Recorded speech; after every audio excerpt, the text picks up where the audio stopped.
You saw my super delicious, healthy, vegan, oil-free chili recipe last week, and I teased you about this cornbread. Well, here it is. We're gonna make it. It's so fast and easy. Let's do it. Hey everybody, this is Dylan. Autumn is upon us, which means it is comfort food season. Then again, it is always comfort food season in this household, and I should be in yours too. We do up those mashed potatoes and gravy, the mac and cheese, the stuffed peppers and squashes, you name it. Chili and cornbread, add it to the list. It's just another one of those super simple, healthy, plant-based recipes that's gonna keep you going. Let's go. Y'all, I do not consider myself a man of the baking oven, which means if I can make this recipe rock, then you can too. It's just like baking anything. We're gonna have a dry and a wet. So let's get working on that dry first. Just like that one Sesame Street. Water's always welcome on the good ship wet. I've found that it is very common for people to misunderstand the difference between cornmeal and masa flour. This is masa flour. It is actually not corn, it's hominy, which is a little different than regular old yellow corn.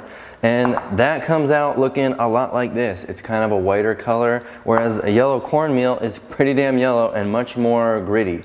Coarse ground. How about that? So you can get Maseca most anywhere. If you can't find it at a local store, you can buy it on Amazon. It's a little more money, but you can make this happen. It does really well in this recipe, so I highly recommend it. But our dry ingredients are only gonna be these three things. We got some masa. By the way, all the ingredient amounts are down below in the description box. Click the blog post Reeb's put together, and you'll have the whole recipe and everything. Super simple. Throw in the masa flour into a big mixing bowl. Throw your cornmeal. They're different. I'm trying to tell you, they're different.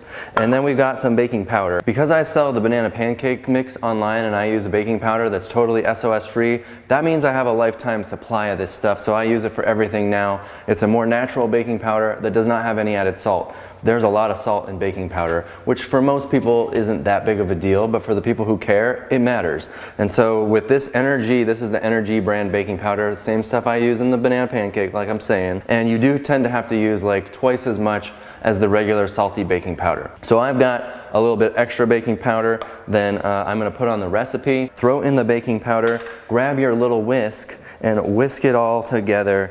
Now we got our dry ingredients all rockin' ready to go, okay? How hard was that, y'all? Tell me. The other thing you wanna keep in mind when you're using Energy is you do wanna get this in the oven pretty quick, because as soon as it gets wet, it is activated and you don't want it to sit for more than a few minutes. So make sure your oven's preheated, or else throw it right in the Breville and be on your way as soon as you mix this baby up. Don't leave that batter sitting. Okay, dry ingredients are done. Now we're gonna do our wet ingredients, which includes this. That's not wet. It's pretty wet though. It's not dried. Okay. I love a little bit of chunky jalapeno in this. If you don't like spicy, you should.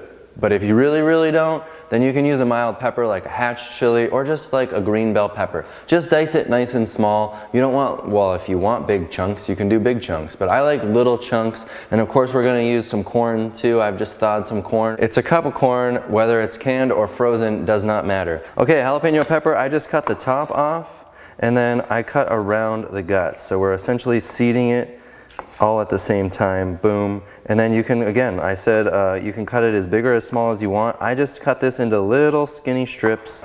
You can chop like this, you can chop like this, and that's that. Chopped jalapeno. Throw that baby into your little bowl here for your wet ingredients. We're gonna mix those together. Along with that, I've got a little bit of corn like I was saying before. Throw that in with the jalapeno. I love a chunky cornbread. What is this about? It already comes in a container and you put it in here? Yeah. You're so weird, Reed. Just setting it up for the show. I like to buy applesauce in the little cups.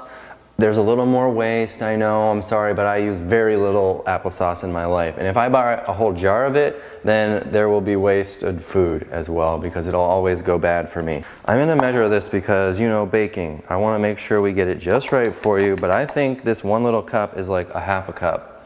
Yeah, so we want two of these, and it'll still be a little less than a cup, but you're close enough. Throw that in with your wet stuff, and this is a cup and a half of milk. Should be a cup and a quarter. We're a little heavy, Reebs. That's better. Throw that in here, and then just stir up all these beautiful wet ingredients. Look at how nice this is looking. Okay, and then just combine one into the other, and then let's give this a good stir-in. We could go back to the whisk. The whisk is a little easier for combining, I think, says Dylan the baker. Look at this beautiful cornbread dough all coming together. Okay, now that it's mostly combined, I'll go back to the spoon and we'll make sure we're not leaving any dry stuff down at the bottom of your bowl. I think this would be a great recipe to make with kids. So easy. This would be a good one to make with kids. Then they get to taste it and love it. That sounds pretty fun. Okay, y'all. I've got this really neat baking dish that my mom got me from Mexico. Isn't that the coolest thing you've ever seen? And then all you gotta do is throw it in there and let's get this thing in the oven. Press it down. I don't think you're gonna need any parchment paper, but if it sticks to whatever vessel you choose to use, then maybe next time you can use some parchment paper. Try it out, you'll get to know it, but I think you're really gonna enjoy this cornbread. Let's throw it in, shall we? Dill? Yeah. Could you put some design on top of this thing? What, like what? Like Reeves? Yeah. Like no, an not R? with your feet. Okay.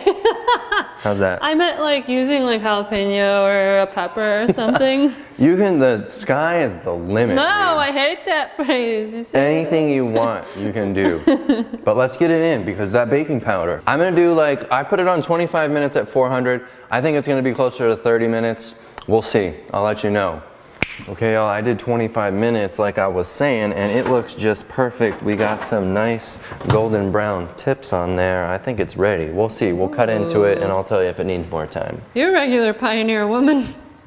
Let's cut this thing open and see if it's done. I think it is. I think if you do it in a bread pan, you might need maybe 5 more minutes. Yeah, that sounds reasonable. This is a more shallow pan. Whoops, gotta make 2 cuts. Let's just cut it like a piece of pie. Okay, so it is still a little raw. I think it needed another 5 minutes. Oh, it's tasty though. It might also just need to cool actually because it's not really underdone. I'm sure as it cools, it would harden right up. And this will go just great with that tasty chili. For me, it's really good, but if you like a sweeter flavor, you could add some of my date powder, which you can buy on our website, but I think it's great. Enjoy. Have fun with this cornbread. Try it out. Let me know what you think down below in the comments, and click right here for my famous chili to eat with this cornbread, as well as several other tasty fall recipes. We'll see you on the next video. Thanks for watching. Bye.